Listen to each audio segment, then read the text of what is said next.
সূর্য কি আমার সাথে রাগ করছে? কি কইস রে বেটা, সূর্য আবার আমার সাথে রাগ করবে যাবে কে? শীতকালে তো সূর্যকে আমরা পাত্তা দেই নাই। হ্যাঁ, আমার তো মনে হয় ও এখন প্রতিশোধ নিচ্ছে।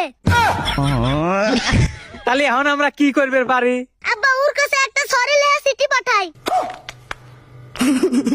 আব্বা আমার তো এসি কেনার টিকা নাই, কিন্তু ফ্রিজ তো আছে। হ্যাঁ আছে তো। যদি আমরা ফ্রিজের দরজা খুলে দিয়ে ঘরের জানলা দরজা আটকে দেই, তাহলে কি ঘর এসির মতন ঠান্ডা হবে? তুই কি নাসার কোনো বিজ্ঞানী নাকি পাগলের ডিরেক্টর? ওই কাম করলে আমরা সরাসরি পরকালে চলে যাবো না।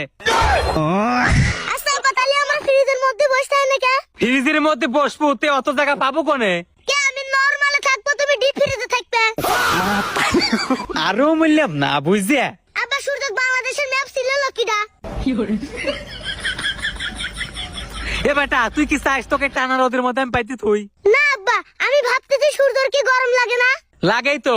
তে ও ফ্যান চালায় না? আবারও বললাম না বুঝিয়া। আব্বা আমার মাথায় একটা বুদ্ধি আইছে। কি বুদ্ধি রে বেটা?